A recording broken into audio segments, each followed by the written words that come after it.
Life of Jesus, his Holy Week, and the resurrection appearances. And it doesn't appear at this moment that the tornado will interrupt our meeting. We're under tornado watch. So good thing we're talking about the resurrection. So if you go down, you can come back up again. Let's pray. Heavenly Father, we pray that as we look at these final episodes in the life of Jesus, that you would just give us understanding, that you would help us put the pieces together, that you would help us maybe do more than that and understand the significance of these events. God, we believe that these are the most important events of all of human history. And so, God, tonight, may you clarify our minds, give us new and fresh understandings where needed, confirm truths already known, and may we leave from this series with a clearer picture of who you are and what you've done. In Jesus' name, amen. All right, so tonight you notice your handouts a little longer. So obviously in a few of these sections I'm just going to have to skim over it, and you have it in front of you. But tonight we will attempt to ask and answer 5 different questions. The first question is, what does history tell us about Holy Week? Second, what is a reasonable order of the events of Holy Week? Third, how did the early Christians understand Jesus' death? Fourth, what is a reasonable order of the resurrection appearances? And fifthly, is there credible reasons to believe in the physical resurrection of Jesus? So let's start with the first question. What does history tell us about Holy Week? Remember that biblical archaeology is really only about 100 years old. So it does appear that every time we put our spade in the ground, something is unearthed in and around Jerusalem that oftentimes confirms the biblical story. And to such finds, we were concerned about the historicity of Pontius Pilate. Obviously, he's a key figure in the biblical narrative, and so we wondered, is there any external verification of Pontius Pilate? And so as they were, I'm sorry, my clicker's not working. Oh, there it is. As they were doing excavations around Caesarea Maritima, they dug up this rock, which it says Pontius Pilate was the prefect. So thus putting him historically in the right time and confirming his existence. Now remember, with the birth of Jesus, you had Herod the Great. Herod the Great had 3 sons, and then Herod Archelaus was one of the 3 sons of Herod the Great, because Herod the Great's empire was divided into 3 sections. Herod Archelaus was not the better son of Herod. He gets removed out of his position, and thus Pontius Pilate takes over the place of Herod Archelaus, which puts him ruling over the regions of Judea and Samaria, and obviously in the region of Judea is Jerusalem, and thus since he has Roman authority over that region, thus he's the one who will preside over the trial of Jesus.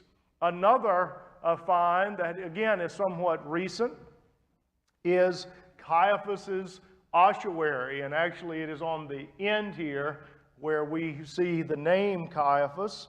I'll talk a moment about bone boxes, but nevertheless, the ossuary or the bone box of Caiaphas was found south of Jerusalem's south wall. He's the high priest who condemned Jesus and sent him to Pontius Pilate. So 2 key players in the biblical account in the last 100 years, their historicity has been confirmed. Another word about Passover. Why the tension during this particular time? Well, our best guesses are the typical population of Jerusalem would have been around 80,000 people. So you can think of places around 80,000 people, maybe Roanoke is about 80,000, give or take, people. But during Passover, when they would celebrate the Passover, the 80,000 people would swell to 150,000 people. So you could imagine the doubling of population, the tension that that would bring, the cramped quarters that would bring, and thus the reason, even when there are major events, law enforcement, even in our own day, is much aware of all that can go wrong, and thus it is a heightened time. Also, Jesus' death by crucifixion is one of the most well-attested historical things in the Jesus account, and we also have hard evidence that crucifixions happen. Here's actually a leg bone or an ankle bone with a spike through it, and so when they unearthed it, thus showing the practice of crucifixion in the first century by the Romans. There's archaeological fossilized bones, ankle bones, highlighting Rome's torturous death. So you've got the two key leaders, you've got crucifixion being confirmed, and then maybe one bit about tombs, rolling stones, and bone boxes. This is a common tomb in first century Jerusalem. And there's a unique process for burial in the first century that is different from burial in our day. Obviously, we are embalmed. Many people now are choosing cremation. You're put in a box and you're buried in the ground. That is not the way they buried people in first century Jerusalem. What they would do is they would oftentimes, now it was told in the biblical account that Jesus was laid in a new tomb. That's very important to note because most tombs would be family tombs. So more than one person would be buried in the tomb. And the way this would work is in the tomb there would be a rock, a slab for somebody to lay on. So if you died, they wrapped you up almost like a mummy, put spices around you to kill off the smell, laid you in the tomb and put the stone in front of the tomb, and then they would wait. And at a certain point in time, you would be totally decayed. The only thing left of you would be your bones. Someone would enter the tomb, collect the bones, put the bones in a bone box, write your name on the end of the bone box, put it on a shelf, and now the tomb could be used for the next person. And so sometimes you would have multiple people in the same tomb, but only one at a time would be decaying, and then you'd have the bone boxes. So when you hear, we've found bone boxes, you're like, well, what is that about? Well, that's kind of the two-step process of first century burial. So you do need to have that in your mind. And thus the reason the women are coming to the tomb on Easter Sunday is because Jesus was buried so hastily that the burial preparations, the wrapping and the ointments, to put him in the position to decay and to was not done properly, so they were coming back. They didn't come on Saturday because they're good Jewish women who do not work on the Sabbath, but they show up Easter Sunday morning as early as they can show up to finish the first century burial process. So those are a few tidbits from history. So the second question that we ought to now ask and answer is, what is a reasonable order of events of Holy Week? Before I look at the order of events, we now need to get square in our minds first century Jerusalem. Now, it is not impossible for you to imagine modern day Jerusalem when you look at this picture, because modern day Jerusalem, rather than the temple standing here, now that the Temple Mount is Muslim controlled, the iconic Dome of the Rock sits right there.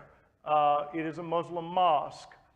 The walls that are around the Temple Mount, the top walls are late, but the bottom walls of the Temple Mount, even today in modern day Israel, were laid by Herod the Great. So you can actually go X marks the spot. that these are the very rocks, the very stones that were laid by Herod the Great. Some of the top stones are new, but the base stones are still original of Jesus' day. So it's not very difficult to get your bearings when you get there. And thus, where you're standing in looking at this picture is that you're standing looking down on the temple. You're standing on the Mount of Olives. The Mount of Olives is not a mountain. It truly is a mount. It's no bigger than Candler's Mountain. So if you can envision Candler's Mountain in Lynchburg, the Mount of Olives is no larger than that. And imagine standing on Candler's Mountain looking down. That is as big as it is.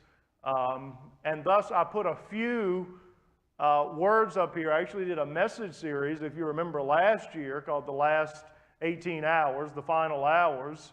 And just notice that Holy Week, Jesus will ride into Jerusalem. So he'll come in to the Mount of Olives, ride down.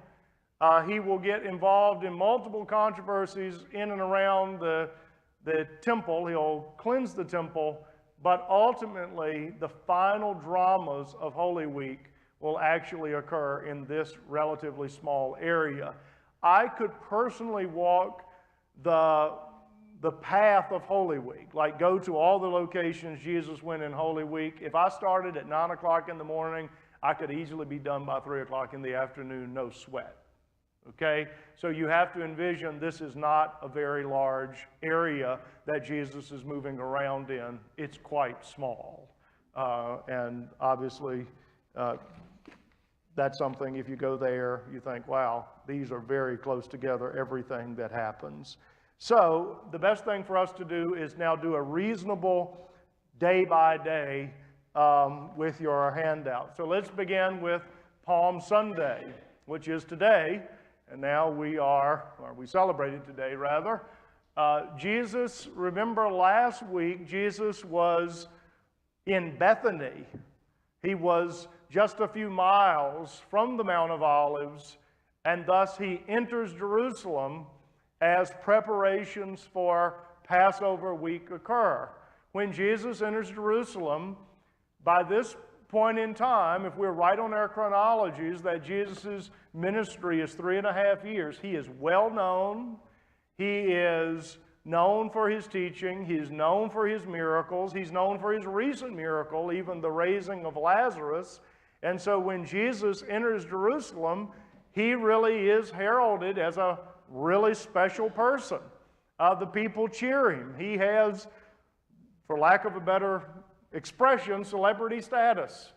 As we know pretty plainly, the people in Jerusalem just know this is the Galilean man from Nazareth, miracle worker, teacher, person from God, whatever they think, and they cheer him as he comes into Jerusalem because Jesus, while he has made a few Jerusalem appearances, has not in recent time made a Jerusalem appearance where he is wide open. And now in Holy Week, he is wide open. He makes a very public, a very visible entrance into Jerusalem. And thus comes into Jerusalem on a donkey. It would appear that Jesus is actually self-consciously riding in with the fulfillment of the Zechariah prophecy, that he's riding in on a colt. He's riding in to make peace and not make war. Jesus will predict his death and he will visit the temple. So Palm Sunday, the grand entrance, that's about it. On Monday, Jesus will do two major events. And by the way, you notice in your handout that I've actually, multiple other Jesus historians have attempted to stab at the date. The date may be wrong, but it's close. And again, the biggest problem with the date is not the date, but the year. You understand? Because we have that year problem. And if I had to put X marks the spot, when did Jesus die, I would say the best guess is 29 or 30. And so I would actually throw my lot in at 30. If 30, we know exactly when the dates of the Passover and the dates leading up to those are. So you see Sunday, I've put it March the 29th, 30 AD, and then we see Monday. Monday, Jesus will, two events recorded in the Gospels. He will curse the fig tree, obviously a symbolic act, an act like an Old Testament prophet would do. Again, Jesus as a prophet in the manner of the Old Testament is much more on the forefront than Jesus as a moral teacher. You see him doing very prophetic activities, and then on Monday, Jesus cleanses the temple. Now, when it says Jesus cleanses the temple, obviously there's a large temple mount. There was a large temple mount in Jesus' day. So again, he couldn't have cleared the entire temple. He probably just saw money changers. And this is the way it went. You had to present an offering during Passover. And if you had to journey, as most of these folks did, 20, 30, 40, 50, 60 miles, you didn't want to bring your offering with you. I mean, it'd be awful to try to travel that far with an animal, and then the offering was to be without blemish. So traveling that distance with your offering would be just a difficulty. So no problem, commerce set in. No need to bring the offering, buy the offering. And so the Temple Mount gets cluttered with people selling the pilgrims their offering, their lamb or whatever they're going to give, or turtle dove, whatever they're going to offer for money.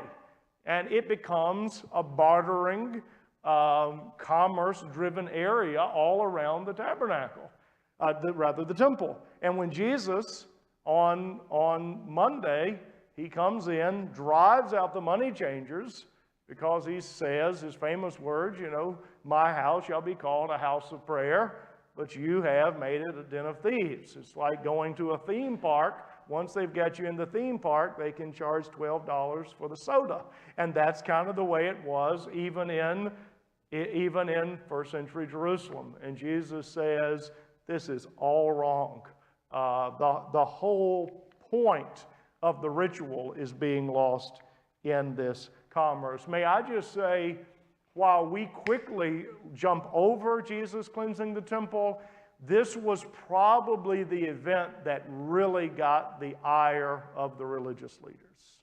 This was not only has Jesus come into Jerusalem with full exposure, he has now affronted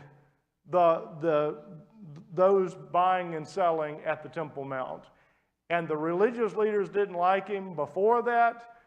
This was really what probably lit the fuse, because we see that by the time we get to Tuesday, he is now in full-on confrontation with the religious leaders. If you read in the Gospels, you get to see these confrontations straight up. And guess who is being brought up again? John the Baptist. They haven't forgotten about John the Baptist, even though you and I might have forgotten about John the Baptist. The John the Baptist-Jesus duo is something that they're very aware of, and while they attempt to trap Jesus in multiple controversies, Jesus in the Gospels is always able to point out the intention of their question, and they are unable to trap him. Not only do we have Jesus engaging in controversies in the temple, we also see here, which again would light the fire for them to come after him, Jesus predicting the destruction of the temple in Jerusalem. If anything is anathema, that's it. Where Jesus says, I'll tear down this temple and raise it again in 3 days, and they go crazy. It is through Jesus' full exposure, through his, in a prophetic way, saying, his house shall be called a house of prayer, and then squaring off with religious leaders. By this point in time, you almost get an interlude on Wednesday. The interlude on Wednesday is basically the Sanhedrin is now saying he'll die. The Sanhedrin is made up of probably multiple groups, the Pharisees and the Sadducees. This is the ruling council in Jerusalem. You know, in our day, we separate politics and religion. In first century Jerusalem, politics and religion were one and the same. The religious leaders had political authority. They were not only the priest, but the judge at the same moment. And thus the Sanhedrin has not only religious authority, but political authority to deal with Jesus in a straight up way. So Wednesday is somewhat of the interlude, and then by the time we go to Thursday and then to Good Friday, that's when the action really heats up. On Thursday, we see Jesus making preparation for his, he will celebrate the Passover meal with his disciples and make preparation for his own death. We see here on Thursday, Jesus instructs his disciple, Peter and John, to secure a large upper room in a house in Jerusalem to prepare for the Passover meal. In the evening, Jesus eats the Passover meal with the 12, tells them of the coming betrayal, and institutes the Lord's Supper. It is Jesus at the Passover meal, which has many elements. Jesus would have actually eaten a full meal. He eats dinner. Sometimes we get in our mind that the Lord's Supper actually wasn't supper. No, it was supper. They ate the entire meal, and almost, just to help you understand it, almost like at dessert. Jesus says, this was an actual meal, but now it's a ceremonial meal. I'm instituting a new ritual. This is my body. This is my blood poured out for you. During the supper, Jesus washes the disciples' feet, interacts with them, and delivers the upper room discourse. One of the things Jesus will also say at this meal, a new command I give to you. You say, well, it doesn't sound new. Love one another. But it is new because it's not love one another as oneself. It's love one another as I have loved you. That's the new part, is that the unconditional sacrificial nature of Jesus' love is now the love the disciples should have for one another. Jesus and the disciples sing a hymn together, and now they enter to the Garden of Gethsemane.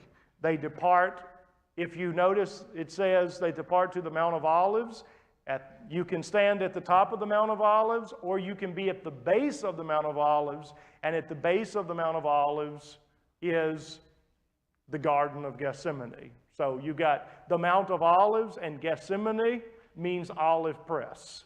So that's what you do with olives. You press them to make olive oil, which is very plenteous in the Mediterranean world. Jesus and his disciples go to Gethsemane, where they struggle to stay awake late into the night. And then we go to Good Friday. Now you notice the events of Good Friday. I have actually, and I did this last year as a 4-part sermon series, if you remember, but probably you don't remember seeing it all in order like this. We do have, you say, well, how could you put together a timeline like this? Well, some of it I'm guessing. But in 18 hours, a lot of events transpire. Here's the major things that we know.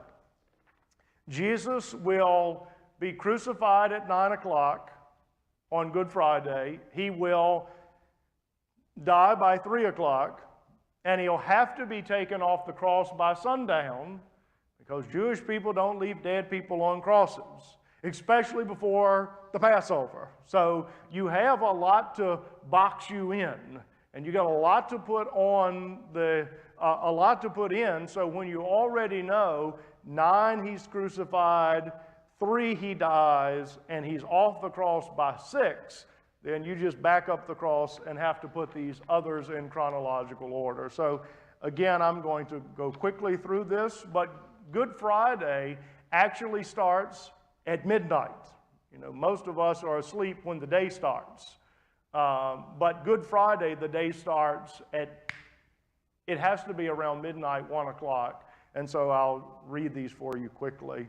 Judas betrays Jesus with a kiss. He brings an entourage to the Garden of Gethsemane to have Jesus arrested. Jesus asserts his authority by knowing Judas's heart and stating he is the one for whom they are looking. Simon Peter, still being the impulsive fisherman from Galilee, draws his sword, cuts off Malchus's ear, the servant of the high priest. Jesus is taken into custody by the Jewish leaders. The disciples keep their distance but follow behind Jesus. All the events in the Garden of Gethsemane. Jesus has an informal hearing before Annas, the former high priest, and Caiaphas' father-in-law. Now notice, this is an interesting event because while Caiaphas is the high priest, Annas is the former high priest. So it's almost as if the last guy said, just give him to me. I'll work him over for you. I'll get him shaped up. Like the old sheriff says, don't worry about it, son. I've done this a long time before you have. I'll deal with him. He goes to Annas first. Annas is not able to do anything with him. So by early Friday morning, Jesus has a more formal hearing before Caiaphas and part of the Sanhedrin. Again, showing kind of the kangaroo court that is happening here. Who in the world is holding court in the middle of the night? Thus the reason you have Caiaphas and part of the Sanhedrin, because the rest of the Sanhedrin are asleep, like good normal people are supposed to be asleep. Simon Peter, by the way, cowers outside as he begins to understand the prospect of Jesus' death, and Jesus is mocked by the religious authorities. He's struck for the first time in the Gospels at this moment.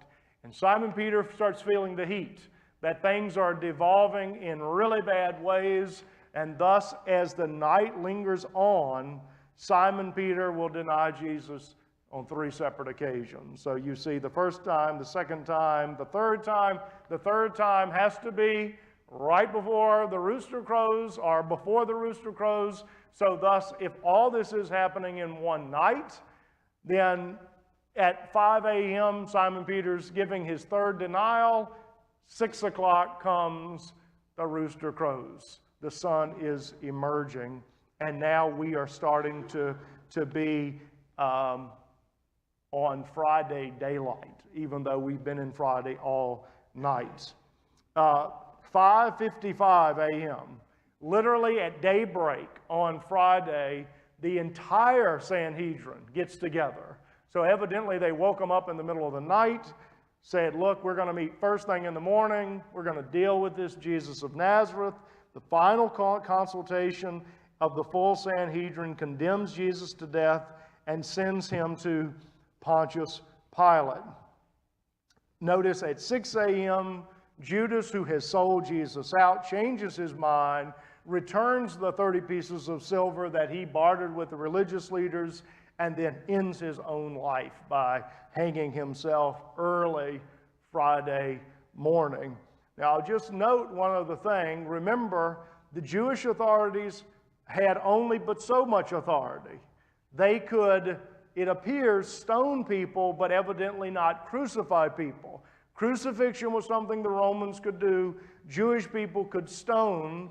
And yet during the Passover, Romans didn't really like the Jewish authorities making snap judgments because they didn't want the Jewish authorities to make a judgment, cause a riot. They didn't like that.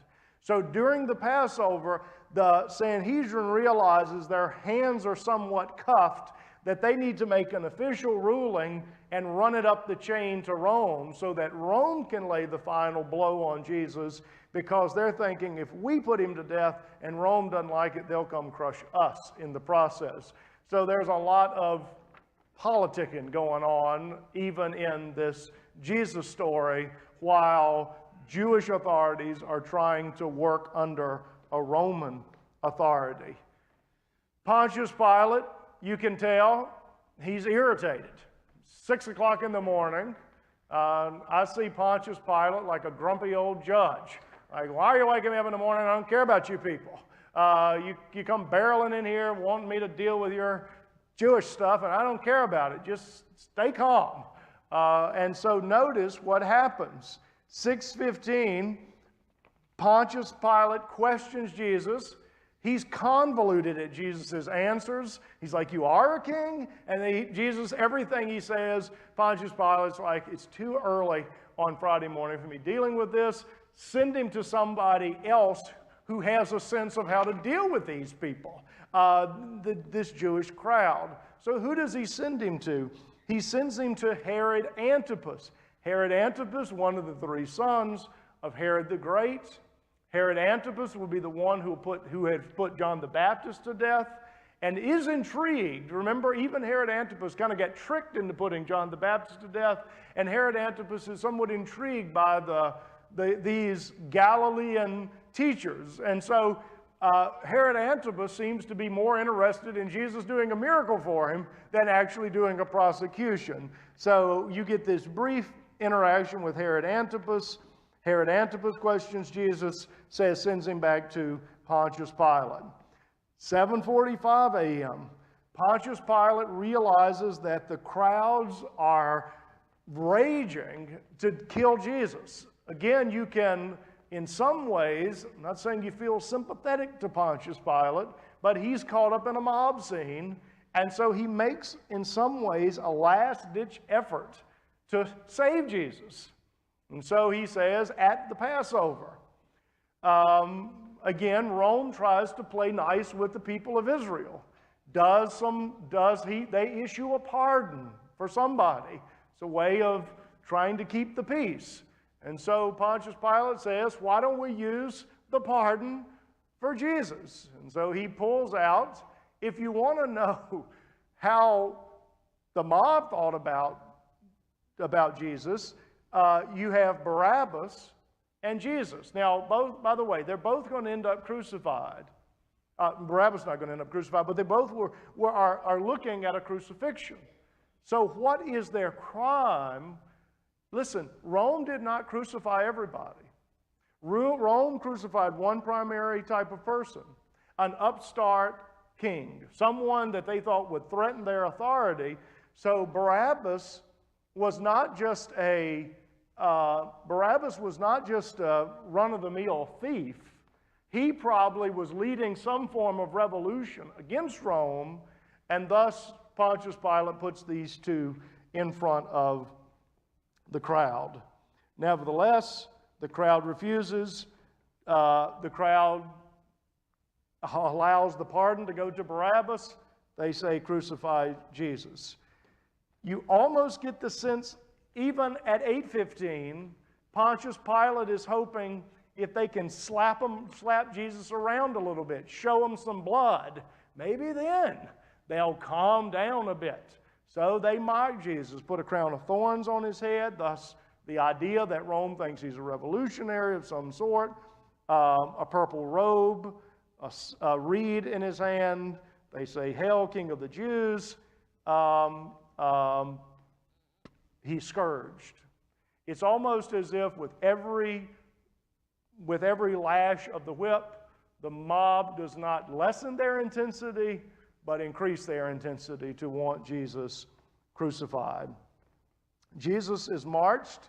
8:30 a.m., he's marched to Golgotha, down the Via Dolorosa, and Simon the Cyrene is compelled to help Jesus carry his cross. No doubt with the amount of blood loss Jesus has suffered, he's in no condition to carry his cross about a half a mile. Jesus arrives at Golgotha. The soldiers offer him wine mixed with myrrh. Like, here, take this, man. You need something to cut the edge. He does not take it.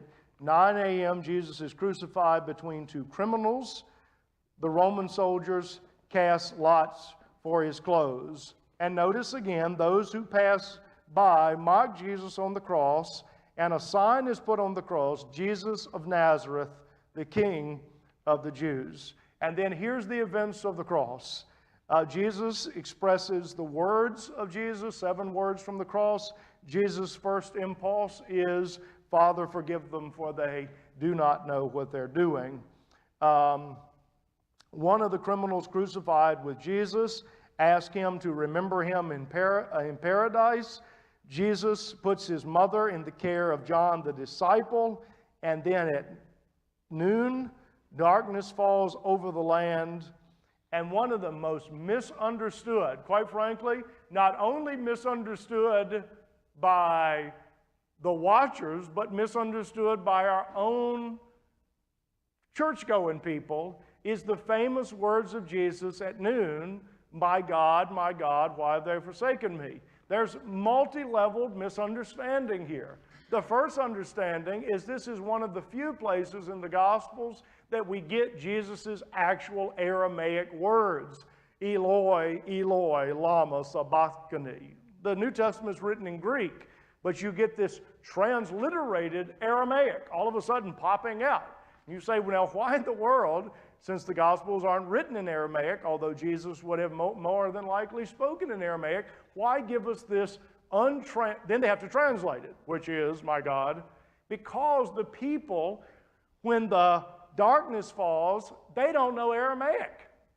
And when they hear the word Eloi, they think he's calling for Elijah, because they think he's an Elijah-like figure. Well, then, even though we know the translation, my God, why have you forsaken me? People say, well, why does Jesus feel forsaken on the cross? And they come up with all these elaborate understandings. The clear reason that Jesus says, my God, why have you forsaken me, he is quoting Psalm 22:1, saying, which says, they will pierce my hands and my feet. And at the end of Psalm 22, oftentimes, and this happens all over the New Testament, one line of an Old Testament text is quoted verbatim to tell the listener, go read the section.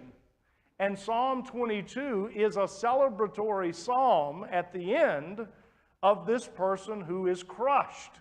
So Jesus is saying, this looks like defeat, but read Psalm 22. My God, why have you forsaken me? This is the moment of victory. That's clearly the reason Jesus is doing it.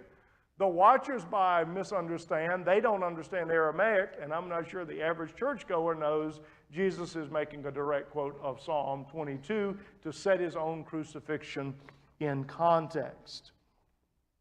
1:30, an earthquake occurs, only found in the Gospel of Matthew. Tombs are open, people are raised, and the curtain of the temple is torn in two. So a lot of miraculous events happening.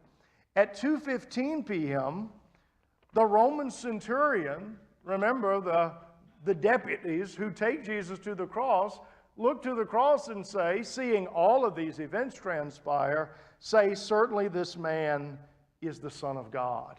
Something is unique about Jesus. 2:30 p.m., Jesus says, I thirst. He's offered sour wine. And then at 3 p.m., it is finished. And then he says, Father, into your hands I commit my spirit. 3:15 p.m., remember what's happening.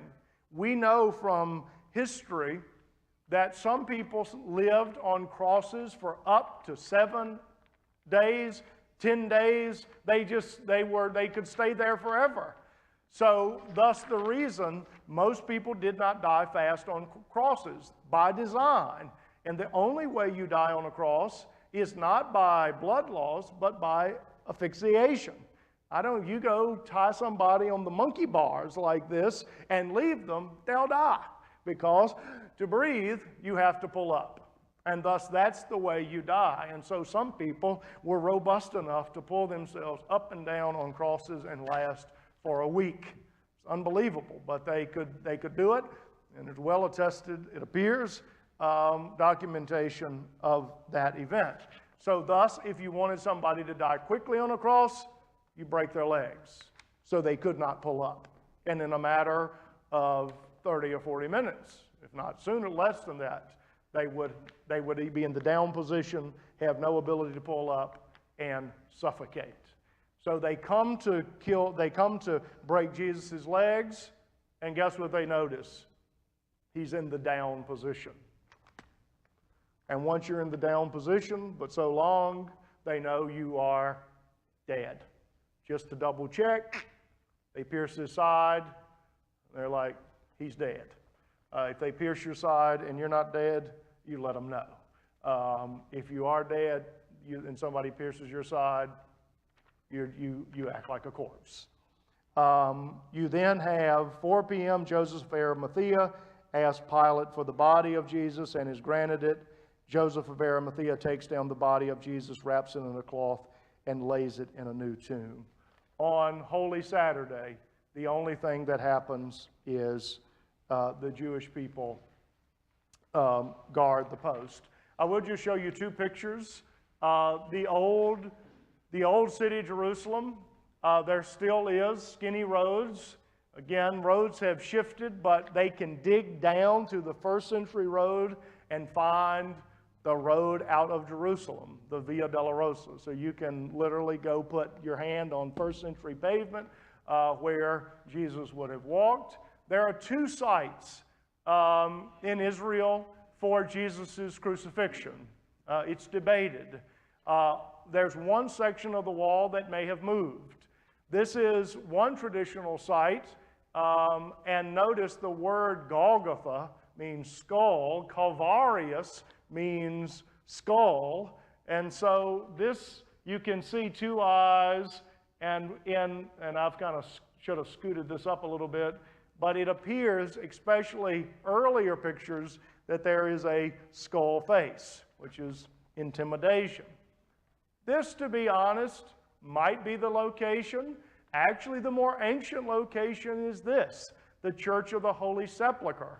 And again, there under the Church of the Holy Sepulchre is a large cropping of rock. And this site was actually denoted as the place where Jesus was crucified as early as 300 AD. Constantine puts a church on this area. You get 2 sites, and quite frankly, we just don't know which ones they were. We do know that Jesus was crucified outside the gate. That is the way. That's where you crucify people. One thing that I want to point out on the 3rd question. So, how did the early Christians understand Jesus' death? Obviously, this is a lot of his history. Now, if your mind can handle it, I know I'm giving you a lot of information, but if your mind can handle it, as far as which books of the New Testament were written first, now you got to think carefully here. The first books of the New Testament that were written were Paul, not the Gospels. The Gospels will be written after the letters of Paul in the chronology. So actually, when you read Paul's letters, you're actually reading the earliest Christian documents. The Gospels are going to be written, Matthew, Mark, and Luke, in the 60s. It will be as early as the 50s, and maybe as early as the 40s that Paul is writing. So you actually get closer to the Christian movement in Paul's letters than in the Gospels. Doesn't mean the Gospels are any less accurate. I'm just saying that is the reality. And what we know is that the earliest Christian documents on what did they think about Jesus' death? Well, I list some of those for you. Jesus' death as a substitutionary atonement. The text I read this morning, Romans 3:21 through 26. God presented him as that was right out of the gate. Jesus' death over all evil powers, including sin and death. Jesus' death as an example of God's love for us. Jesus' death as a ransom for sin. And Jesus' death as making possible the reconciliation of God and humanity. This was not a later understanding of the death of Jesus, but contained right there in the earliest moments. Let's now move in the last bit of time that we have to Easter Sunday, Jesus' resurrection. So we notice that the Jesus story does not end with Good Friday. You have appearances of Jesus. And quite frankly, Jesus appears, according to the Gospels and one passage in Acts, for a period of 40 days. So it's not a one and done, and thus you see them here. Sunday, April 5th, 30 AD, well, if my chronology is right, you have Easter Sunday morning. Notice where, quite frankly, the first people to encounter the empty tomb are the women. Remember, the women were not part of the 12, but were part of a separate group who followed Jesus around. Thus, they're the group that shows up at the tomb Easter Sunday morning. Why? To finish the burial process. You have Easter Sunday afternoon near Emmaus, which is about 7 miles from Jerusalem. Easter Sunday evening in Jerusalem, Jesus' first appearance to the disciples, minus Thomas. Thomas is not there. So a week later, Jesus appears to the disciples, and specifically Thomas. Thomas, this is the great moment where Jesus says, Thomas, okay, do what you've got to do. And Thomas says, my Lord and my God. You get, we don't know the date, but I'm just guessing. We've got to get it in 40 days. Around 20 days later in Galilee, we get one Galilean appearance where they're out fishing and Jesus is on the shoulder of the Sea of Galilee cooking up breakfast. And Peter says, it is the Lord. Jumps over, and then Jesus looks at Peter and says, do you love me? He recommissions Peter, gets him ready for what is to happen, and then we're back to Jerusalem on the Mount of Olives. And then you get Jesus' ascension into heaven, and then, men of Galilee, why stand you here gazing? This same Jesus who ascended into heaven in the same way will come back to earth. Fifthly, so thus you get these appearances. Is there credible reasons to believe in a physical resurrection of Jesus? Well, this ultimately, you get two things that you have to deal with here. And I have 12 minutes. Again, just as we dealt with the miracles of Jesus, you have to deal with the resurrection of Jesus. And again, most historians, like even some popular biographies of Jesus, do hard history all the way up to Holy Week, and then they get to Easter Sunday and say, well, we just can't say anything about this, because we got to accept this on faith. I don't think so. I mean, ultimately, you got to accept Jesus in faith, but the reason most people feel like they can't address the resurrection of Jesus is because modern history works on the assumption that before you start the historical process, you reject out of hand the miraculous. That's where you start. And so you say, well, Jesus rose from the dead. Well, no, you can't, because I don't believe in miracles. So you can notice some positive. So if you could just open your mind to the fact, and I think philosophically you should be able to open your mind to the fact, because my first argument here is miracle, even a resurrection, is possible in a universe where God exists. The only way that you can say miracles don't happen is if you are a full naturalist, that all that exists is nature and there is no God, and thus things such as supernatural things can't happen. But once you say, okay, I'm open to the possibility that a miracle might happen, what is the evidence that it happens? And again, when you read all of the gospel accounts, the people don't come to the empty tomb, look in the tomb and go, oh, I'm sure Jesus is raised. That's what happened. None of them do that. They initially look in the tomb and are bewildered. Like, what happened? I mean, that's what you would normally do. So let me notice these few things. First of all, a few, even for people who reject the physical resurrection of Jesus, cannot reject the physical resurrection of Jesus on some flimsy arguments. So let me give you a few of them. First of all, there is no historical evidence at all that the disciples were hoping in a resurrection. We have not one single document that says that the disciples were psychologically wishing for Jesus to rise from the dead, just the opposite.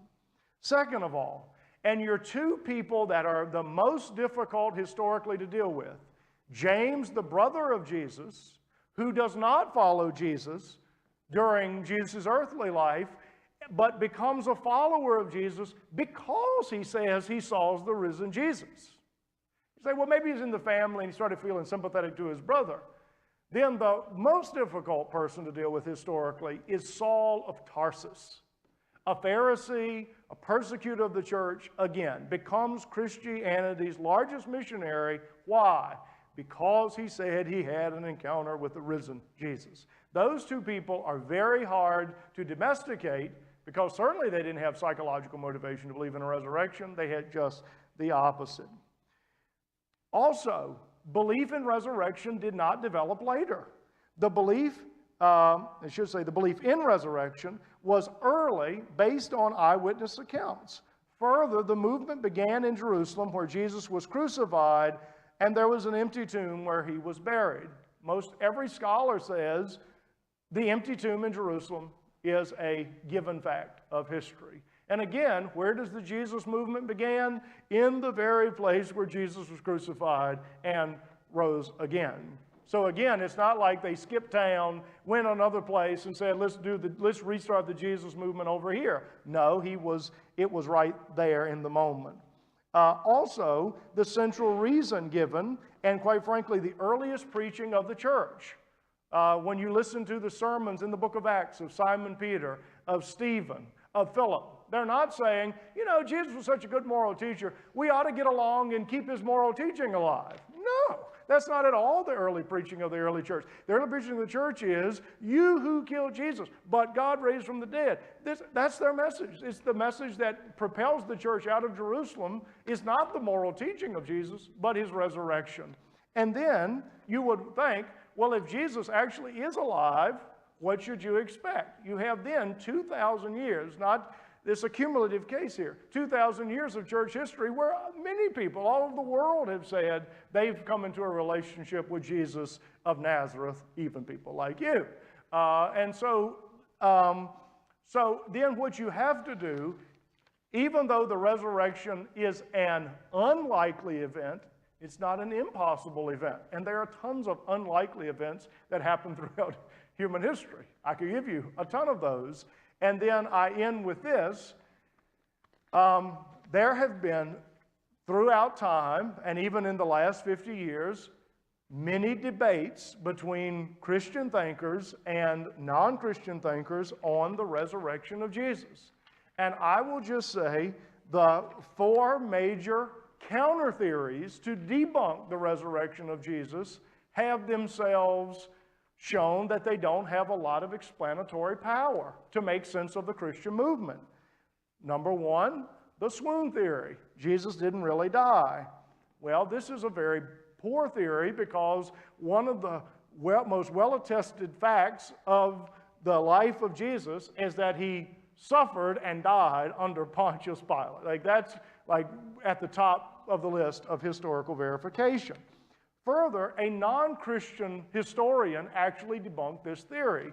If Jesus would have survived the crucifixion, shown back up to his disciples, battered and bruised, this non-Christian scholar said they would have called a doctor, they wouldn't have called him Lord. And they certainly wouldn't have said, and we will be raised as Jesus is raised. So Jesus' death by crucifixion is a well-documented fact. The other possible theory is the stolen body theory. Either the disciples stole the body or somebody else stole the body. Well, here's the deal. If the disciples stole the body and they knew it, would they have all died for a known lie?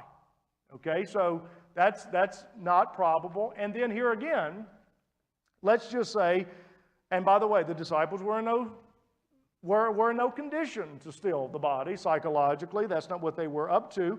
Furthermore, if it wasn't the disciples who stole the body, but someone else stole the body, guess who we have to account for? James and Paul. Even if the body's stolen, you have James and Paul coming to faith because of belief in a resurrected Jesus. These are always the two that really poke you in the eye and say, you got to deal with James and Paul. The third theory, the hallucination theory, the disciples or unbelievers hallucinated a risen Jesus. Well, I can't see why James or Saul of Tarsus would have wanted to hallucinate a risen Jesus. First of all, hallucinations would not have given rise to a physical resurrection, but some mystical spiritual event. And then furthermore, Jesus appeared to all the disciples. And if we take 1 Corinthians 15 as historically accurate, he appeared to whole groups. And while individuals can have hallucinations, groups do not have the same hallucination at the same time. That is not something that happens. I will just say, most secular historians buy the hallucination theory. That's the one that they usually say, that's as good as we can do. And that will be where they typically land, even though, why does James and Paul hallucinate a risen Jesus? It just seems to not have a great deal of explanatory power. And the one that I hear popping up today is the idea of resurrection developed later in a spiritual sense? No. It's that this idea that it's a mystical resurrection. Remember, Paul writes before the Gospels. One of the earliest documents of Christianity is 1 Thessalonians. And you have that passage in 1 Thessalonians that I read at almost every funeral service, 1 Thessalonians 4:14, where Paul expresses his sympathy to the Thessalonian believers, and guess what he says? 1 Thessalonians 4:14, since we believe Jesus died and rose again, in the same way, God will bring with them those who have fallen asleep in Jesus. That's not a later belief in a mystical resurrection. That's a very early belief in a physical resurrection, and not only Jesus' physical resurrection, but because of his death and resurrection, Paul tells the early Thessalonians, they will be raised as Jesus was raised. He said the dead in Christ will rise first, and then we who are alive and remain will be caught up in the clouds to meet the Lord in the air. Thus we will ever be with the Lord. And then we can go even earlier than that, because listen, in 1 Corinthians 15, which is an ancient text, Paul says, I gave to you, talking to the Corinthians, that which I first received.